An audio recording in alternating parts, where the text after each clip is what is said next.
Assalamualaikum warahmatullahi wabarakatuh. Hai teman-teman semuanya, gimana kabarnya hari ini? Semoga dalam keadaan sehat walafiat ya. Pertama-tama saya ingin mengucapkan ribuan kata terima kasih kepada Ibu Profesor Dr. Hajah Hasna Faiza ARM HUM selaku dosen pengampu mata kuliah Bahasa Indonesia yang telah memberikan kesempatan kepada kami untuk mempresentasikan hasil diskusi kami tentang Bahasa Indonesia Baku. Perkenalkan, nama saya Zalfi Rahman Utami dengan NIM 220146 dan tentu saja saya tidak sendiri, saya bersama rekan-rekan saya yakni Angelika Usti dengan NIM 22011101, Aprilia Hasim dengan NIM 22011102 dan Atika Nurfadila dengan NIM 22011103. Baiklah, kami akan mempresentasikan hasil diskusi kami tentang Bahasa Indonesia Baku. Untuk teman-teman semuanya, apakah teman-teman tahu apa itu Bahasa Indonesia Baku? Tahukah teman-teman bahwa bahasa baku itu berasal dari kata baku?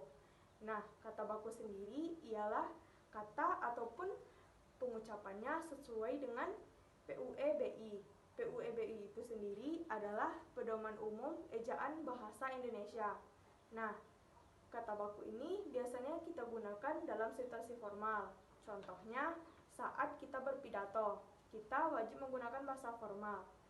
Selanjutnya, untuk mengecek kata tersebut tergolong bahasa baku atau tidak, kita bisa melihatnya di KBBI, yaitu Kamus Besar Bahasa Indonesia. Nah, selanjutnya apa itu bahasa baku? Nah, bahasa baku atau dikenal dengan bahasa standar adalah bahasa yang nilai komunikatifnya yang tinggi, yang biasanya digunakan dalam kepentingan nasional, baik itu dalam situasi resmi maupun lingkungan formal. Yang kedua, ciri-ciri bahasa baku. Ciri-ciri bahasa baku yang kami bahas itu ada 5 poin. Yang pertama, tidak dipengaruhi bahasa daerah.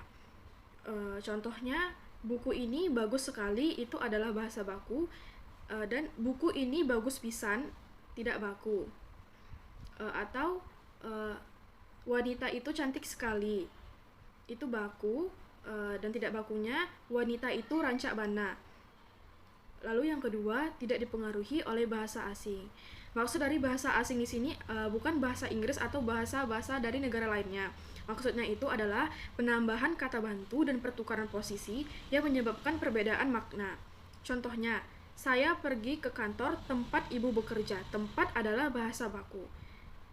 Saya pergi ke kantor di mana ibu bekerja. Di mana bukan bahasa baku. Yang ketiga, bukan merupakan ragam bahasa percakapan. Maksudnya ini bukan bahasa sehari-hari yang kita gunakan. Contohnya, ayah tidak pergi ke kantor karena sakit. Tidak adalah bahasa baku. Dan ayah enggak pergi ke kantor karena sakit. Dan enggak adalah bahasa tidak baku. Lalu yang keempat, pemakaian yang sesuai dengan konteks kalimat.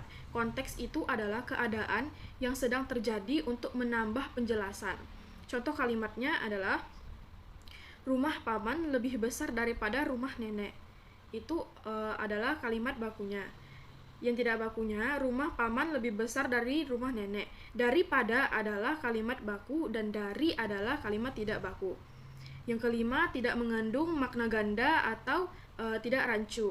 Rancu adalah kata ambigu atau ada dua makna sehingga menjadi tidak efektif. Contoh katanya berkali-kali itu baku dan berulang kali itu tidak baku. Saya April Hasim akan menjelaskan tentang fungsi bahasa baku bahasa Indonesia. Yang pertama yaitu pemberi kekhasan. Bahasa Indonesia baku merupakan ciri khas yang membedakannya dengan bahasa lain. Ini memperkuat rasa kepribadian nasional masyarakat Indonesia. Dengan menggunakan ragam bahasa baku, kita turut menyatakan identitas kita sebagai bangsa Indonesia. Yang kedua yaitu pembawa kewibawaan. Fungsi bahasa Indonesia baku ialah memberi wibawa bagi mereka yang menggunakannya. Adapun fungsi ini berkaitan dengan upaya mencapai kesamaan derajat dengan peradaban lain yang dikagumi lewat pemerolehan bahasa baku sendiri, dan biasanya digunakan saat situasi formal. Assalamualaikum warahmatullahi wabarakatuh. Perkenalkan, nama saya Atika Nurfadila Madani. Saya akan menjelaskan yang ketiga, yaitu kerangka acuan. Bahasa Indonesia baku berfungsi untuk menjadi kerangka acuan bagi para pemakainya. Dalam bahasa baku ada norma atau kaidah yang telah dikodifikasi secara jelas. Norma ini menjadi tolak ukur pemakaian bahasa Indonesia baku secara baik dan benar. Yang keempat, pemersatuan bangsa. Fungsi bahasa Indonesia baku adalah mempersatukan seluruh bangsa Indonesia dari segi kebahasaannya. Diperkirakan ada 700 lebih bahasa daerah di seluruh Nusantara. Perlu kesepakatan untuk menentukan penggunaan bahasa ketika mereka bertemu satu sama lain. Dalam kondisi inilah bahasa baku Indonesia dihadirkan serta dipakai untuk menjadi rujukan utama bagi para penutur bahasa daerah. Di sini saya akan membacakan dari kata contoh untuk kata baku dan kata tidak baku. Kalau untuk kata tidak baku ada apotik, dan untuk kata bakunya ada apotek. Yang kedua ada analisa gizi, untuk kata bakunya analisis. Yang ketiga ada praktek, untuk kata bakunya praktik. Kalau untuk kata tidak baku yang keempat racun stroke, kata bakunya adalah toksin stroke. Sekian dari saya. Assalamualaikum warahmatullahi wabarakatuh. Sekian yang dapat kami sampaikan. Lebih dan kurang kami memohon maaf. Apabila ada kesalahan, kami akhiri dengan wabillahi taufik wal hidayah. Wassalamualaikum warahmatullahi wabarakatuh.